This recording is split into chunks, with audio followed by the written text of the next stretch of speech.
Hi everyone.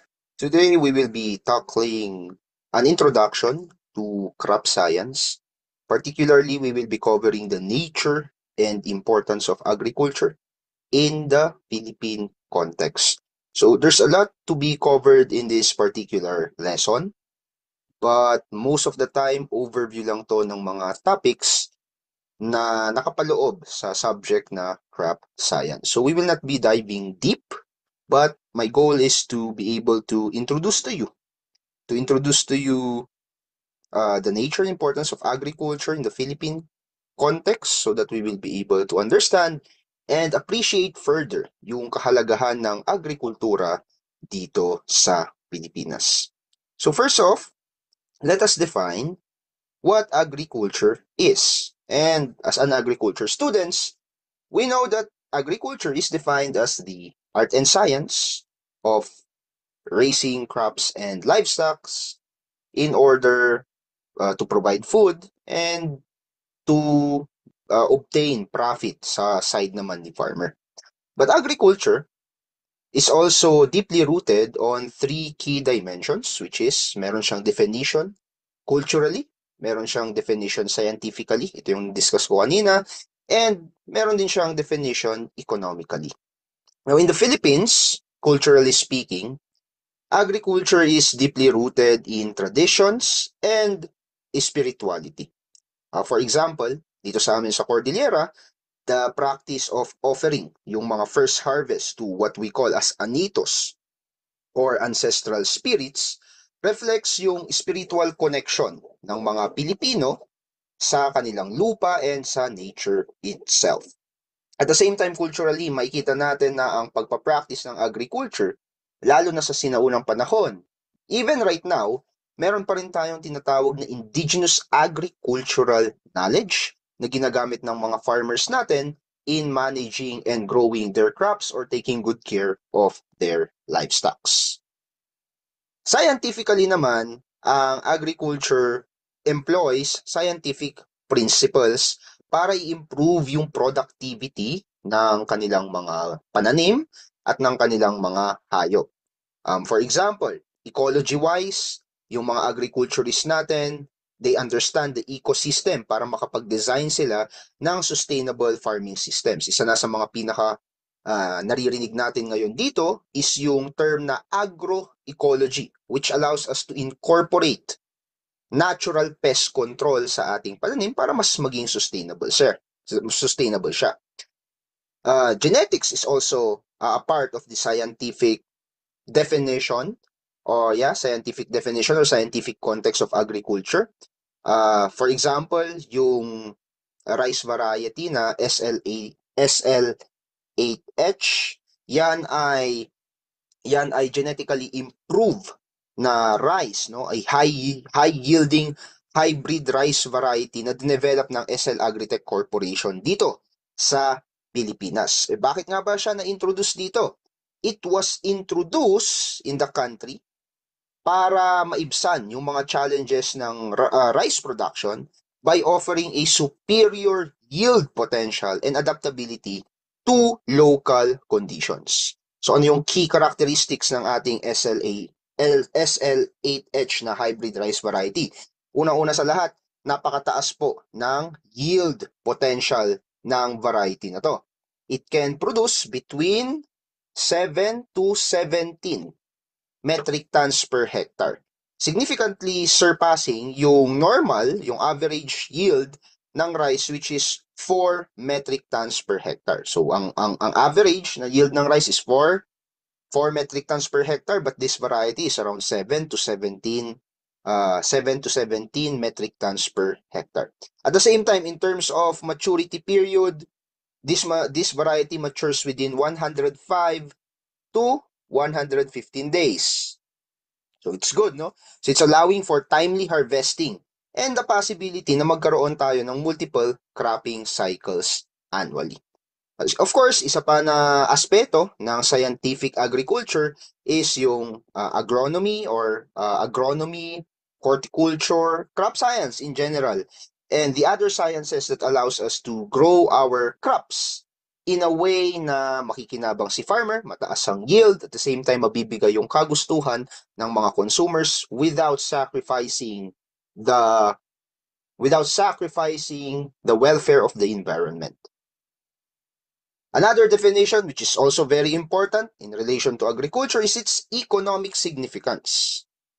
For example, agriculture sector supports the livelihood of Filipinos. And mostly, yan yung livelihood ng mga tao sa rural areas. So it significantly contributes to rural employment and food security.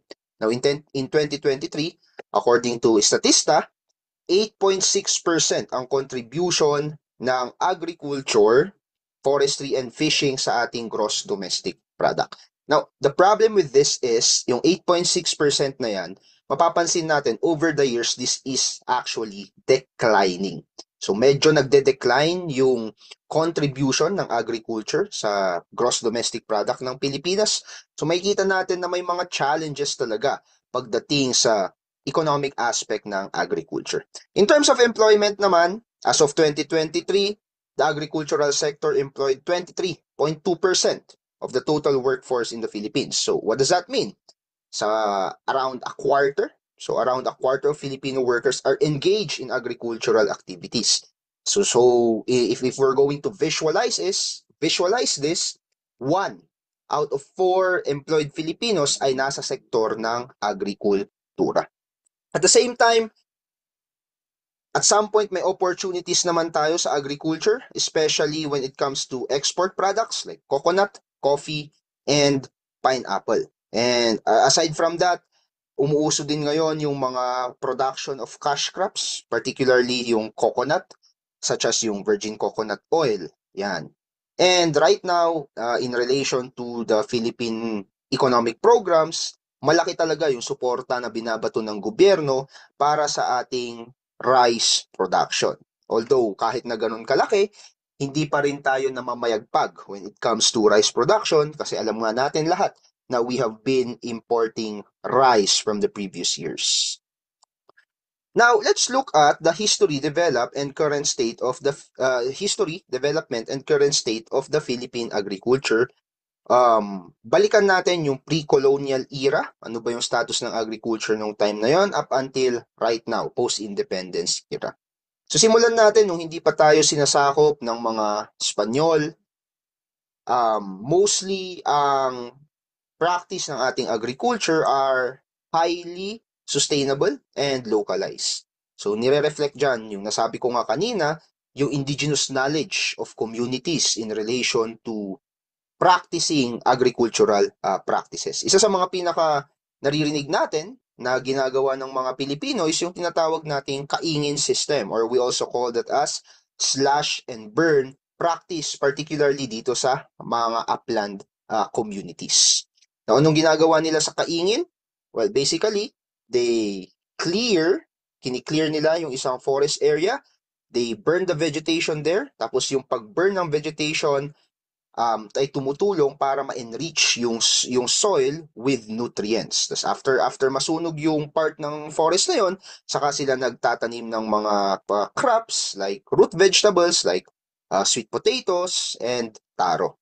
Now, ang advantage ng kaingin system is that, well, yung soil fertility nabibigay niya kasi nga yung ashes from the slash and burn practice enhances the soil fertility of the area. And it is also quick and cost-effective kasi mabilis lang yung practice na to of clearing the land for cultivation. However, very limited ang kaingin when it comes to, for example, unsuitable siya for large-scale food production. Okay? Kasi kailangan mong magsunog ng malaking area kung gusto mong mas malaki yung tatamnan mo.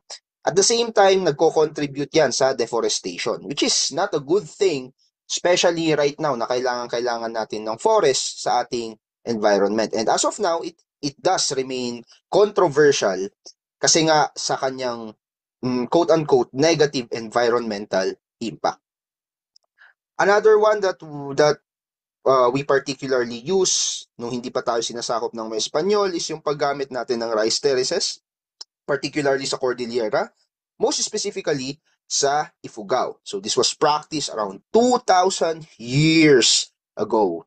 And this one practices ingenious irrigation system utilizing mountain springs and streams para makapag-supply ng water sa terraces, no? So kaya nga kung narinig nyo dati, ang Banawe Rice Terraces naging part yan ng Seven Wonders of the World because of that ingenuity ng kanilang design when it comes to planting rice in terraces. Now, this is very significant kasi it does promote sustainable agricultural system that conserves soil and water, and it allows continuous rice production kahit na medyo mountainous yung area doon sa Ifugao. Okay? Now, after pre-colonial era, dumating na yung mga Espanyol dito sa Pilipinas, and ano naman yung naging status ng agriculture during the Spanish period. Now, ang focus ay instead of subsistence farming, instead of farming para sa pangangailangan ng community, nagkaroon na tayo ng tinatawag na cash crops, particularly for export. Isa na dyan, yung tobacco monopoly na in-enforce ng Spanish government, particularly sa northern Luzon. So ano yung impact nito? It does provided substantial revenue para sa gobyerno. Okay? However, it also caused widespread exploitation ng mga Pilipino. And at the same time, kung narinig nyo rin yung mga history natin under the Spanish era, the farmers were forced to meet production quotas kahit na napaka-harsh ng kanilang conditions. Thankfully, this monopoly ended in 1882, but as of right now, ang tobacco is still a very, very important cash crop dito sa Pilipinas. Particularly, mataas kasi yung kanyang export potential. Another one would be our sugar plantations, okay? Particularly in Negros. Ang Negros, by the way, ay tinaguri ang sugar bowl of the Philippines, okay? Now, export-oriented din ang production ng sugar, okay? So, for global market din po siya. However, medyo exposed siya sa volatility in the national market. Kaya nung panahon din ng mga Espanyol, maraming mga haciendas, maraming mga plantations, no, ang pinapatamnan talaga ng asukal. Although socially speaking, it also does led to inequalities that persist even today. Now, for other agricultural changes, na-introduce din sa atin during the Spanish period, yung pagtatanim ng kape, kakao, abaca, further integrating the Philippines into the global agricultural trade network. So nakitaan siguro ng mga Espanyol na maganda ang potential ng agrikultura dito sa Pilipinas, kaya nagpatanim din sila ng iba't ibang mga crops katulad ng coffee, cacao, and abaca. Now, after the Spanish period, we have the American period. Now, ang American colonial government naman, ang naging focus nila is to modernize the Philippine agriculture. And how did they do that? Nag-focus sila sa modernization and education programs that focuses on scientific agriculture. So, yun ang naging focus ng mga Amerikano, scientific agriculture. Isa pa, of course, yung mechanization, para hindi puro backbreaking activities ang ginagawa ng mga Pilipino. Also, during the American period, dito din na-establish yung pinakasikat na school ng agriculture dito sa Pilipinas, yung University of the Philippines, Los Baños Campus. Okay? So UPLB na-establish yan panahon ng mga Amerikano on 1909. And ano yung purpose ng UPLB? Yan ay para sila ay maging hub, okay? Or para sila ay maging sentro ng agricultural research and innovation para magamit yung mga knowledge na to, yung mga scientific knowledge na to improve crops and to improve how our farmers manage just the pest. Okay? Now, in relation to mechanization, nagkaroon din dyan ng introduction ng mga tractors, ng mga threshers, even yung mga irrigation systems in order to increase productivity in key agricultural areas. Ang challenge ng mechanization though ay mostly nabibigay naman yung mga makina na yan sa mga malalaking landowners, large landowners, leaving your smallholder farmers reliant on traditional tools. So instead na matulungan yung mga smallholder farmers natin, ang natutulungan ay mostly mga mayayaman, Okay? And napag-iiwanan naman yung mga smallholder farmers natin na dapat nakikinabang sa ganitong mga innovation and technological advancement. Now, also, sa panahon din ng Amerikano, nakapag-introduce din sila ng new crops na itatanim dito sa Pilipinas, particularly corn. Okay, so that's one, corn, pineapple, and banana were also established during the American period. Now, after the American period, we have the post-independence era. So, yan na yung nakuha na natin yung ating independence, and nagkaroon tayo ng significant policy changes when it comes to agriculture. Isa na dyan yung mga land reform programs natin or yung pag-distribute natin ng mga agricultural land to farmers para ma-address yung inequality, yung mga inequity, and at the same time para pataasin din yung productivity ng mga Pilipino. Now, this one, land reform programs, medyo mabagal and medyo resistant, of course, yung mga landowners na nagmamayari ng mga ekta-ektaryang lupa, but kailangan yan na mai-redistribute ng maayos sa mga farmers para mas maging productive tayo in terms of our food production. Post-independence era, makikita din natin dyan yung tinatawag nating Green Revolution. Okay? So what is Green Revolution? Yan yung pag-a-adapt ng mga high-yielding varieties. Particularly high-yielding varieties of rice and corn. Katulad na lang ng IR8, di ba?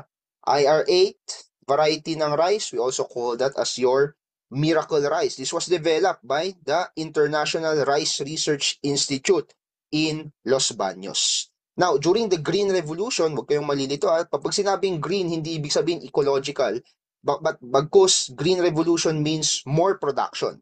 Kaya during the Green Revolution, matindi rin yung paggamit natin ng mga chemical fertilizers, pesticides, and irrigation systems para of course mapataas yung production ng gulay dito sa bansa. Ano yung drawback niyan? Well, of course, naging over-reliant tayo sa chemical inputs. And nung naging over-reliant tayo sa chemical inputs, nag-lead ito ng soil degradation and water pollution. At the same time, nag-increase yung production cost. So, increased production cost kasi mahal nga rin itong mga to, further burdening yung ating smallholder farmers. And at the same time, medyo limitado yung diversity ng crops na itatanim kasi during the Green Revolution period, mostly ang style ng cropping system natin dito is monocropping. Ibig sabihin, sa isang parcel of land, iisa lamang ang itinatanim, hindi siya integrated with other crops.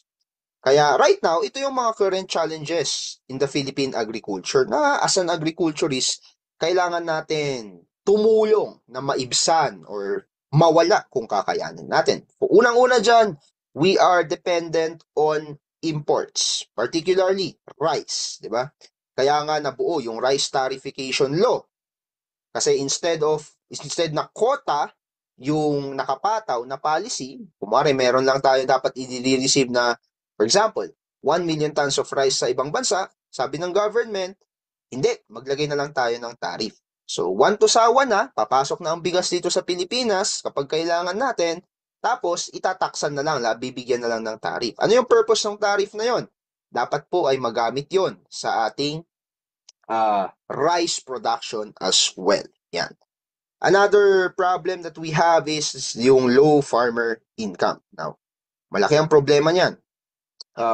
As of now, farmers earn as little as 300 pesos per day.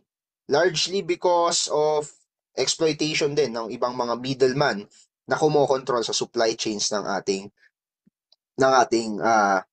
agricultural products. Isa pa, limited access to credit. Although ngayon, masasabi ko na meron namang access to credit na pinoprovide ang government. However, the problem is, ang daming requirements and hindi lahat ng farmers parang kayang i-process yung mga requirements na yun para sana mapadali yung pagpapakuha nila ng pautang that they will use in order to buy inputs such as seeds, fertilizers, and machineries. At the same time, of course, we are also affected by climate change impacts. For example, yung mga typhoons na ating na-encounter ngayon ay sobrang malalakas na. Okay, medyo unpredictable na rin yung weather patterns that disrupt planting schedules and damages our crops. So that's one of the things na kailangan din nating bantayan. And of course, in relation to climate change impact, yung sustainability issues. Marami ngayon sa mga lupa rin dito sa Pilipinas na dapat gamitin para sakahan ng mga farmers ay nagiging or nako-convert into urban development areas, which is not supposed to be kasi kapag naubos yung lupa na dapat tamnan natin ng ating pagkain, tayo rin po ang magsasuffer, tayo rin ang makukulangan ng food. Yan. So, at the same time, in terms of chemical inputs, medyo overuse na rin. Kaya yung soil quality natin, medyo degraded na rin. Okay? Kaya later on, mapapansin natin, isa sa mga focus ng government ay maibalik yung dating sigla ng lupa dito sa Pilipinas. Now, aside from challenges naman, tingnan natin on the positive side. Ano ba yung mga opportunities naman dito sa Pilipinas? Ano yung opportunities ng Philippine agriculture? First off, yung ating mga export-oriented crops. Okay? Katulad na ng banana, pineapple, and coconut. O, diba? So, kahit na ganun yung problema na hinaharap ng mga farmers natin, may ilan-ilan sa mga crops natin na mataas ang potential in relation to becoming an export. World-class export sabihin natin. Gustong-gusto, ibig sabihin na kumukuha ng ibang mga bansa, kinukuha ng ibang mga bansa itong mga produkto na to galing sa atin kasi talaga namang napakagaganda. Okay? So this is good kasi it provides livelihood for millions of farmers in the Philippines. At the same time, it generates significant foreign exchange na magagamit natin as reserve requirements ng ating bansa. So for example, unahin natin yung banana. Ang banana is ang Pilipinas, I mean, is the second largest exporter of bananas in the world. Primarily, sinusuplayan natin ang Japan, China, and Middle East. Now, ano yung key areas na nagpuproduce and nag-export ng banana? We have Mindanao, particularly yung Davao region. Okay? Bakit maganda ang production ng banana sa area na to? Well, because their soil is fertile and favorable din yung kanilang klima. Hindi basta-basta natatamaan ng bagyo tong area na to.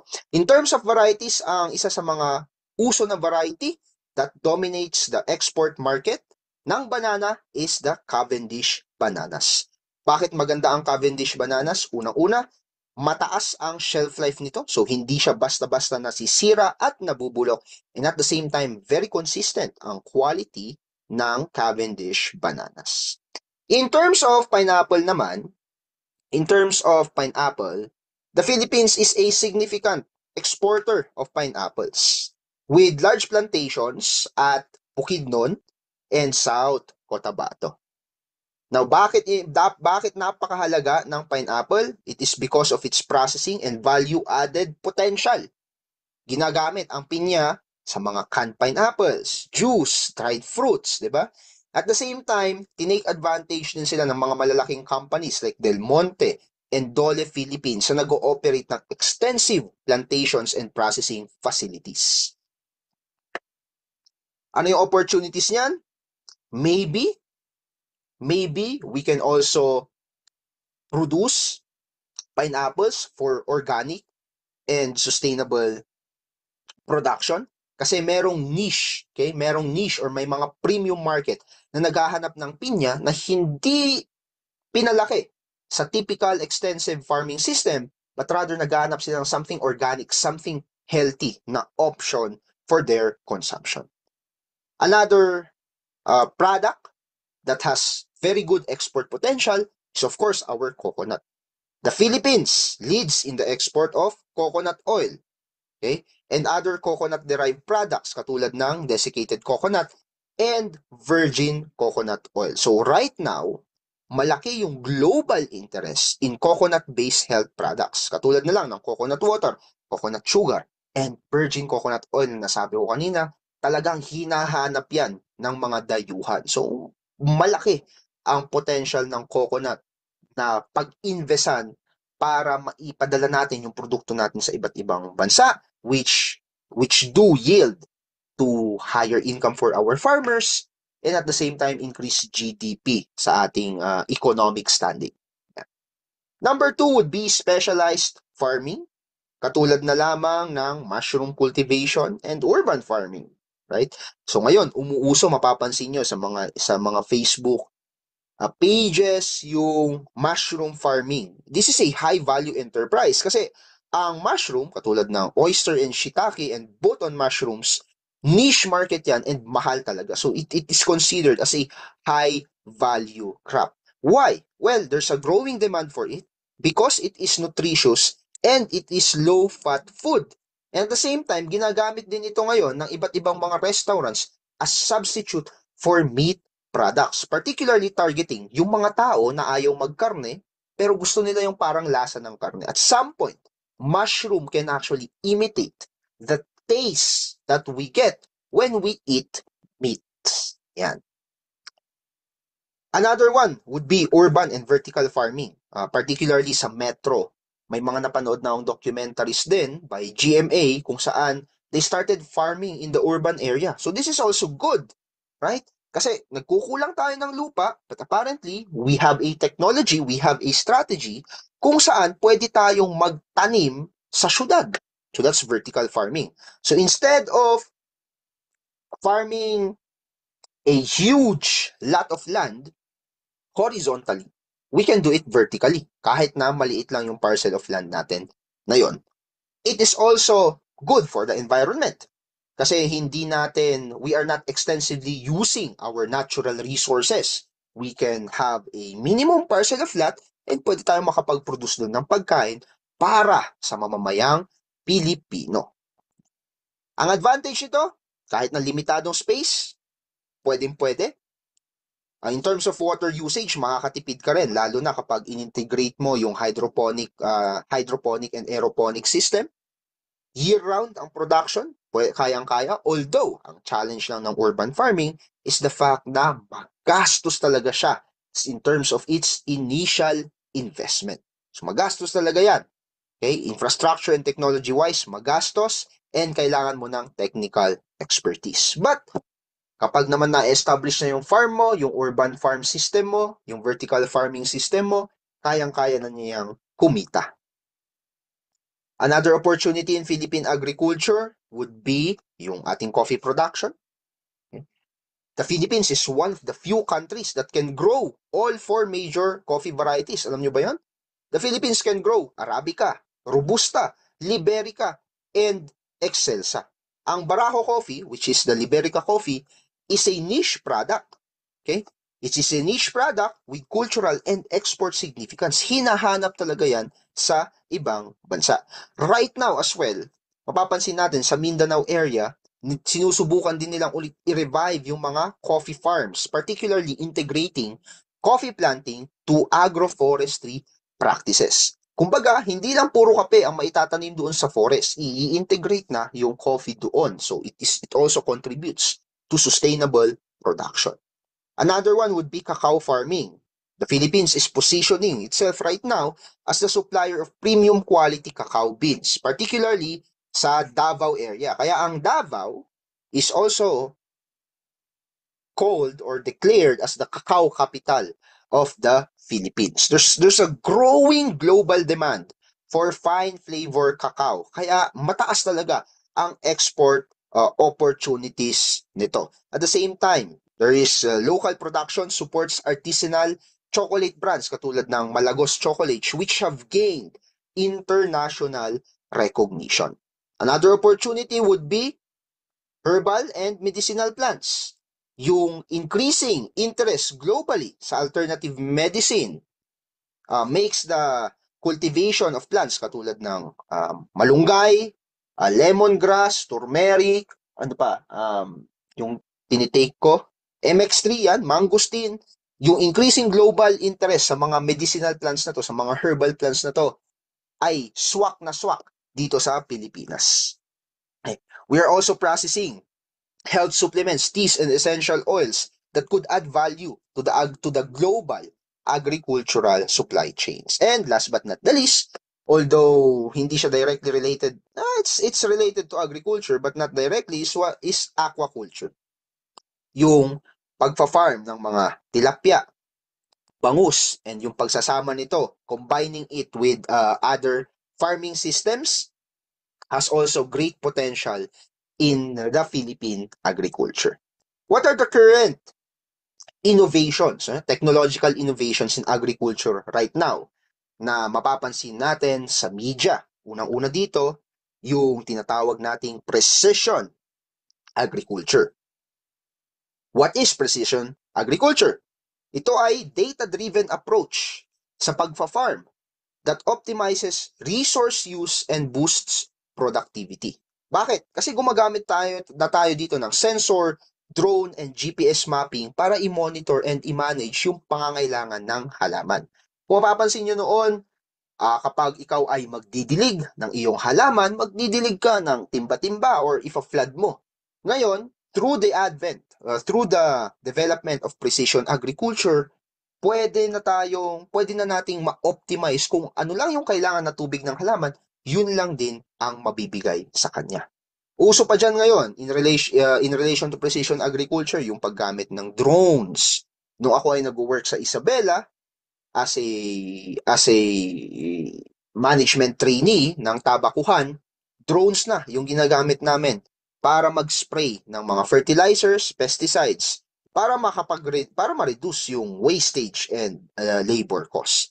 Isa pa, of course, yung GPS mapping na tinatawag para ma-identify agad-agad yung mga low yield areas tapos mabigyan agad ng solusyon para mapataas yung kanilang yield. Okay?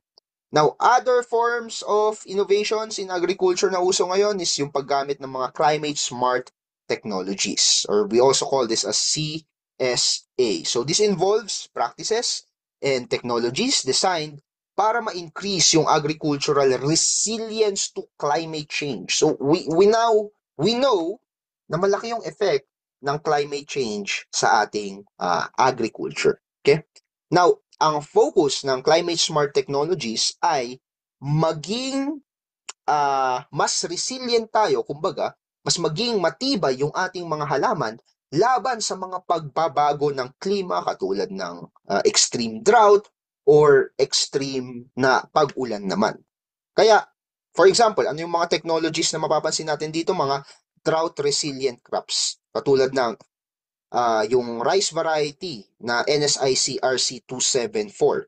Now, this is a drought-resistant rice variety that was adapted in Ilocos Norte. And it allows farmers to maintain production kahit na wala masyadong tubig sa panahon na yon. Now, of course, aside from drought-resilient crops, we also have flood-tolerant varieties naman. Now, ang flood-tolerant varieties, resilient naman siya sa flood, katulad ng NSIC RC194 na rice, na madalas ipinapatanim yan sa mga areas na madaling mabaha, katulad ng Pampanga at Bulacan. We also develop rainwater harvesting facilities, particularly sa Cebu, kung saan nangongolekta sila ng tubig na galing sa ulan na magagamit for irrigation, especially for dry months. Napaka-importante ng mga climate smart technologies because it enhances resilience to climate change, right? It also promotes sustainable farming practices, and at the same time, it reduces vulnerability to extreme weather conditions. And lastly, the innovation dito sa Philippine agriculture is what we call as biotechnology. Now, biotechnology is a revolutionizing technology in the Philippine agriculture. Why? Because it enhances crop productivity, it reduces reliance on chemical inputs. So, yung pagdepende natin sa chemical inputs, inaalis na yon. And at the same time, right now, it also address some problems in nutrition. Okay? So, kapag napapansin natin na yung mamamayan natin ay kulang na particular nutrition, we can use biotechnology to insert that particular vitamins or minerals sa kailangan ng tao at i-distribute yung pagkain na yon. Okay? Now, in the Philippines, isa sa mga sikat na GMO dito sa Pilipinas is yung ating BT eggplant. Okay? Now, BT eggplant, this is a GMO. This is engineered para ma-resist niya yung fruit and shoot borers. Okay? Para kapag kinain siya ng peste na borers, yung borers na yon mamamatay kasi may natural siya na protection laban sa kanyang peste na yon. Isa pa, yung ating golden rice. Ang golden rice ay genetically engineered para mag-provide ng necessary nutrient na kailangan ng tao. Okay? The golden rice, for example, contains beta-carotene. Ano yung beta-carotene na to? Sobrang yaman nito sa vitamin A. Kaya golden rice combats vitamin A deficiency. Another technology in terms of biotech is yung tissue culture. Tissue culture is mostly used sa banana plantations. Nasabi ko kanina, di ba, mataas ang export potential ng banana. Kaya kapag ikaw ay nagtatanim ng banana, you want to make sure na yung mga planting materials mo, banana planting materials, malinis. They are disease-free. And how can we ensure na disease-free and malinis yung ating banana planting materials? Okay? Through tissue culture. Yeah. At the same time, yung paggamit ng biofertilizers and biopesticides, napakalaki rin ng contribution yan. Katulad na lamang ng trichoderma fungi na madalas ginagamit ngayon for organic farming in order to combat soil-borne diseases and promote plant health. So ito yung mga current innovations in agriculture na kailangan nating pagtuunan ng pansin bilang mga agriculturist, bilang mga scientist na gustong tumulong na mapalago ang agrikultura ng Pilipinas. Ngayon, on my next slide, ano-ano naman yung mga focus ng Pilipinas, ng ating gobyerno, in relation to agricultural programs. So first off, of course, nakapokus ang government sa ating tinatawag na National Rice Program. Ang objective naman ng program na to ay para maka-achieve tayo ng rice self-sufficiency para hindi na tayo nakarely sa import ng bigas. So ano yung mga key features ng National Rice Program? Yan yung pagdidistribute. Anong ginagawa ng government? Nagdidistribute sila ng mga high-yielding rice varieties. Okay? Another one, pinopromote nila yung mechanization ng farming technologies para ma-reduce yung labor cost at ma-improve yung efficiency. And at the same time, they are also continuously training farmers on water management. Alam naman natin na ang pagtatanim ng rice, mabigat. Kaya yung pangangailangan na tubig dyan, maraming tubig ang kailangan dyan. Kaya we need to train our farmers on some technologies na pwede nilang magamit para sila ay makatipid ng tubig. Another one, nagfo-focus rin ang government natin ngayon sa organic agriculture. Sa organic agriculture program, they promote organic farming practices para ma-ensure natin na merong sustainability yung ating environment. Hindi nagde-degrade yung lupa dahil hindi binabawasan natin or ini-eradicate natin yung paggamit ng pesticides, yung mga chemical pesticides and fertilizers. Ang effect nito, organic agriculture program, ay para ma-improve yung income ni farmer and of course to provide healthier food options sa mga Pilipino. Kasi when we say food security, hindi lang naman maraming pagkain. Okay? When we say food security, dapat yung pagkain ay marami and at the same time, quality. Okay? Hindi yung tipong kapag kinonsume mo, ikaw ay magkakasakit. Now, isa sa mga pinakamalaking hub for organic farming is Negros Occidental. Okay? So, Negros Occidental, isa yan sa mga probinsya that has been flourishing in terms of growing organic vegetables. So, mataas rin ang export potential ng mga organic products na yan katulad ng coconut oil and organic coconut oil and organic banana. Another one na pinagfofokusan ng government, very important, is yung mga credit and financing programs katulad ng SureAid program and expanded rice credit assistance. Okay? Now, ano ba ang SureAid program? SureAid means sure means survival and recovery aid program. Ang pinaka-purpose niyan ay para mag-provide ng accessible, mababang interest na loan sa mga farmers, especially sa pagbili nila ng mga inputs like seeds, fertilizers, and equipment. So dapat naman talaga ibigay yan sa mga farmers natin, lalo na sa mga areas na madalas tinatamaan ng calamities. So we want to ensure na kapag si farmer ay natamaan ng calamity, meron siyang pera para siya ay makapag-bounce back. Bakit? Hindi lang para tulungan si farmer, pero para ma-ensure natin yung food security sa ating bansa. Yun ang purpose ng mga credit and financing programs na ito. Okay? And lastly, second to the last slide, let's talk about the importance of agriculture. Now, economically speaking, nabanggit ko sa inyo kanina, agriculture employs around a quarter or 23% of workforce primarily sa rural areas. So yun talaga yung pinoprovide ng agriculture. 8.6% ng GDP natin ay galing sa agriculture, katulad na lamang sa mga export products natin, katulad ng banana, pineapple, and coconut oil. At the same time, economically speaking, meron tayong mga emerging models sa agriculture that helps us economically, katulad ng contract farming. And yung sumisikat ngayon, yung agro-tourism. Yung mga farms ngayon, hindi lang siya farm para mag-produce ng pagkain, pero farm na rin siya para maging tourist spot, para maging area for relaxation, area na pwedeng pasyalan ng mag-anak. Socially speaking naman, agriculture is important in rural development and in engaging our youth. Kaya kung mapapansin nyo, yung Department of Agriculture, ang dami din niyang mga programa in relation to encouraging youth agribusinessmen, di ba? Kasi ine-encourage nila na ina-acknowledge nila na itong mga youth na ito, meron silang kakayahan na mag-isip at mag-implement ng mga proyekto na makakatulong sa agriculture ng Pilipinas.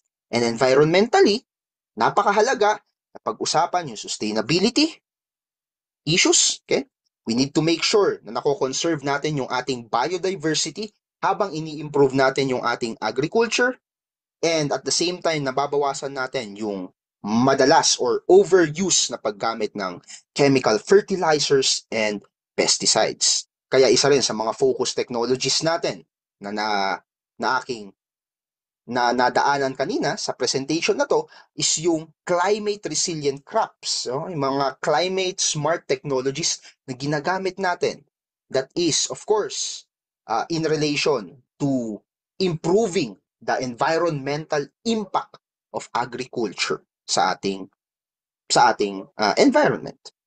And though that is a novel idea, napakagandang idea na tayo ay nasa agriculture and at the same time na pangangalagaan natin ang ating environment, hindi mawawala na may mga challenges. Katulad na lamang, for example, yung pagmamanage ng tubig or water management, right?